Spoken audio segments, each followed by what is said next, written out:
masa depan kita terancam olehnya, maka kita harus menghadapinya.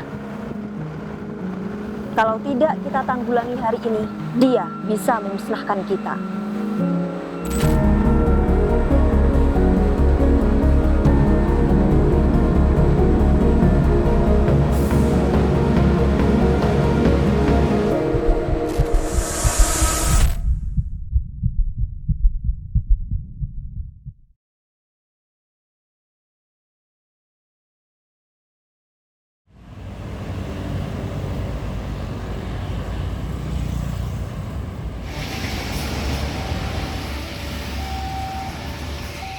Sampah adalah keseharian kita.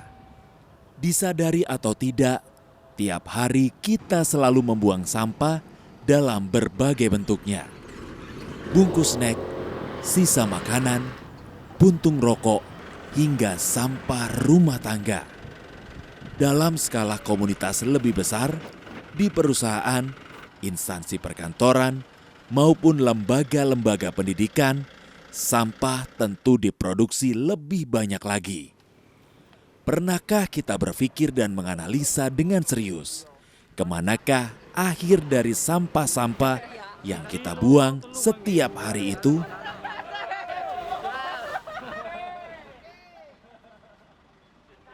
Di Kabupaten Sidoarjo, berdasarkan data hingga bulan November 2024, produksi sampah harian mencapai lebih dari 1.200 ton. Jika diilustrasikan dengan satu truk berkapasitas 4 ton, maka setiap hari akan ada 300 truk penuh sampah di Sidoarjo. Sampah-sampah itu pertama kali akan masuk ke tempat pengolahan sampah atau TPS dan TPS 3R atau Reduce, Reuse, Recycle. Setelah diproses di TPS 3R, sekitar 500 hingga 600 ton sampah dikirim ke tempat pemrosesan akhir atau TPA Griyo Mulyo di Kecamatan Jabon.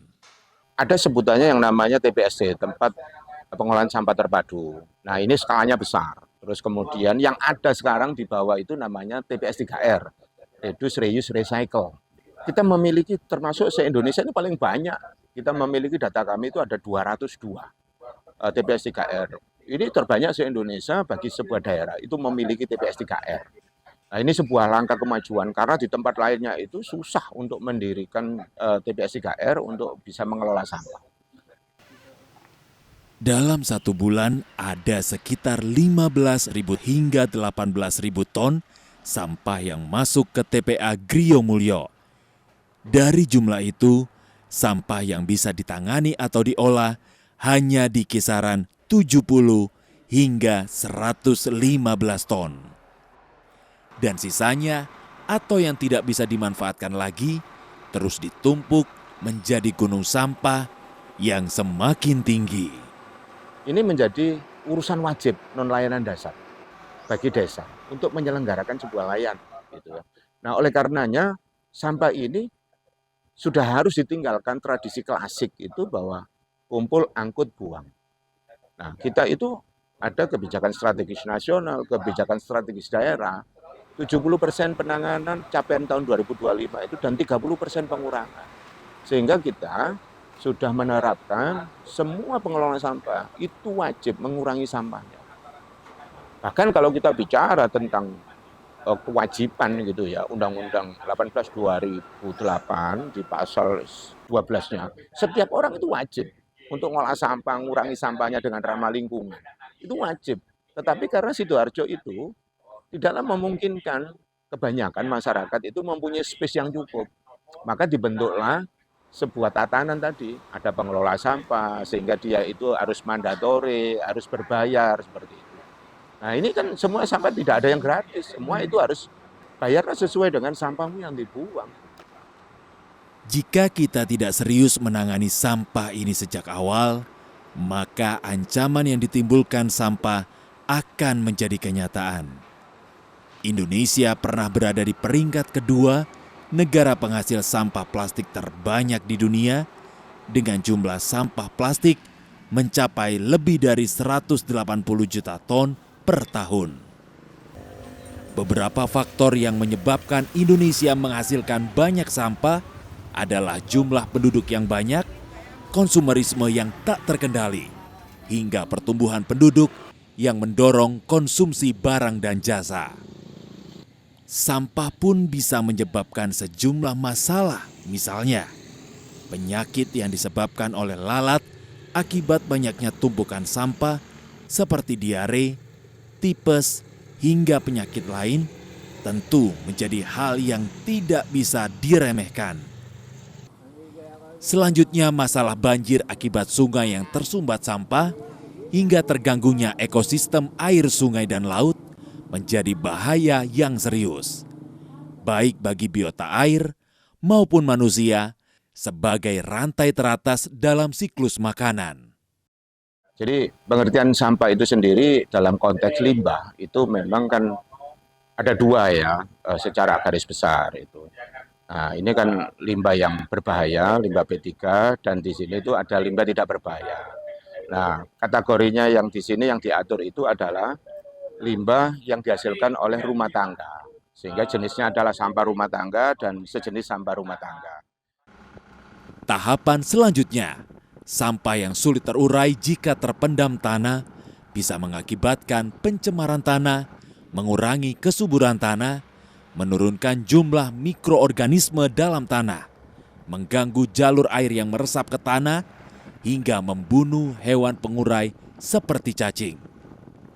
Jika kondisi itu dibiarkan terus-menerus, tentu air tanah maupun air sungai semakin sulit diolah menjadi air bersih yang kita konsumsi sehari-hari. Membayangkan bahaya sampah saat ini maupun untuk masa depan anak cucu kita tentu sangat menakutkan, dan itu akan menjadi kenyataan jika kita tidak menanggulangi sampah mulai saat ini. Salah satunya dengan memilah dan mengolah sampah mulai tingkat paling kecil. Inilah yang nanti akan menjadi bidang garapan kita. Bagaimana sih artinya memperbaiki tata kelola persampahan itu dari hulu, mulai dari bawah, yang namanya dari desa, terus kemudian sampai menuju ke tempat pemrosesan akhir di TPA itu. Karena TPA itu adalah tempat pemrosesan akhir, bukan tempat pembuangan akhir. Adanya tempat pengolahan sampah di tingkat desa bahkan RT atau RW menjadi solusi yang bisa kita lakukan saat ini. Dampak lingkungan tentu tak bisa dilepaskan begitu saja, namun dengan kesadaran penuh akan bahaya sampah, sentimen negatif masyarakat terhadap bau dari tempat pengolahan sampah yang berada di sekitar pemukiman bisa kita minimalisir. Sampah itu adalah tanggung jawab kita sebenarnya. Cuma masalahnya sekarang adalah persepsi kita, bagaimana mindset kita melihat sampah, itu kayaknya keliru. Gitu. Ya, karena tadi sistem insentif yang keliru tadi. Jadi kalau di dalam teori ekonomi dikatakan individual behavior is sensitive towards incentive. Ya, perilaku individu itu sensitif terhadap insentifnya. Jadi kalau insentifnya berubah, perilakunya juga berubah gitu. Kalau kemudian membuang sampah itu adalah kemudian dicas murah, ya orang buang sampah semua. Mereka nggak akan peduli dengan mengolah dan mengelola, memilah, memilih. Ini nggak akan terjadi. Saat ini di Sidoarjo dikembangkan cairan penghilang bau sampah yang diberi nama Ekolindi, yang dicetuskan oleh seorang mahasiswa asal Sidoarjo bersama Dinas Lingkungan Hidup dan Kebersihan DLHK Kabupaten Sidoarjo. Sebenarnya Ekolindi ini apa ada kaitannya nggak sih sama gas-gas ini? Secara dia itu mengintervensi produksi bakteri dan bagaimana bakteri itu memproduksi bau gitu kan. Bau itu kan pasti diasosiasikan dengan gas. Ya. Dari TPA itu ada 4 major gas yang dihasilkan. Pertama CO2, kedua CO atau karbon monoksida, ketiga hidrogen sulfida yang menyebabkan bau, keempat adalah gas metana. Gitu. Secara sederhana, ramuan itu mencampurkan cairan yang dihasilkan sampah atau biasa disebut lindi dengan berbagai bahan ramah lingkungan. Cairan hasil pencampuran itu kemudian disemprotkan lagi ke sampah hingga baunya menghilang. Bukan tanpa bukti, Ekolindi sudah diterapkan di ratusan TPS dan di TPS 3R seluruh Sidoarjo, TPA Griyo Mulyo Jabon, hingga menghilangkan bau di gunungan sampah TPA Benowo saat gelaran Piala Dunia U17 tahun 2023 di Stadion Gelora Bung Tomo, Surabaya. 5 kilo itu mungkin jarak yang cukup dekat buat bau untuk tertransfer ke stadion. Apalagi dengan angin yang kenceng gitu kan. Nah dari sini pihak TPA itu agak kewalahan untuk mengurai baunya gitu. Akhirnya terjadi kerjasama dari DLH Sidoarjo dengan pemerintah Kota Surabaya untuk menyemprotkan ekolindi, karena kita sudah tahu ya manfaatnya ekolindi, hampir mau dibatalin sama FIFA kan. Jadi sehari sebelumnya itu kita semprot, kemudian baunya sudah berkurang, akhirnya setelah dilakukan assessment pertandingannya bisa dijalankan gitu. Nang sampah kok gak mampu.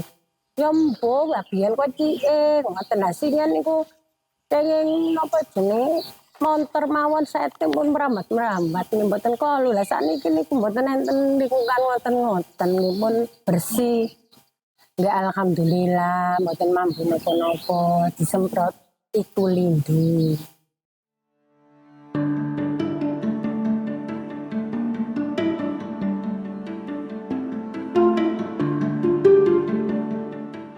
Dengan mulai memilah dan mengolah sampah sejak dari lingkungan terkecil, diharapkan sampah yang terbuang ke TPA semakin sedikit. Selain mengurangi volume sampah harian di TPA, kondisi itu juga bisa memperpanjang usia tempat pengolahan akhir sampah. Diperlukan kesadaran penuh akan bahaya sampah, sehingga kita mulai serius menyelamatkan masa depan anak cucu kita. Sampah adalah hal yang tidak bisa kita hindari setiap harinya. Namun, dengan perlakuan bijak, tentu kita bisa mengurangi sampah hingga potensi bahaya di masa depan bisa kita kurangi. Permasalahan sampah ini masalah bersama. Bukan hanya masalah pemerintah, tetapi masalah masyarakat juga sama-sama dengan pemerintah. Oleh karena itu, melatar belakangi kami yang ada di Pemda ini, di DLHK itu, bagaimana nanti masyarakat dengan berbagai macam latar belakang itu juga ikut terlibat. Karena untuk dunia lingkungan, dunia persampahan, semua harus terlibat. Termasuk tadi ada kalangan teman-teman media yang ikut jadi aktivis sampah, pengelola sampah. Itu juga sebuah kemajuan. Karena ini kita kepingin permasalahan ini, ayo open mind, terbuka. Kita harus sadar akan potensi bahaya sampah sehingga memiliki tekad yang kuat mengantisipasinya sejak dini. Tidak ada yang tidak mungkin jika kita mau menanggulanginya, masalah sampah bisa selesai.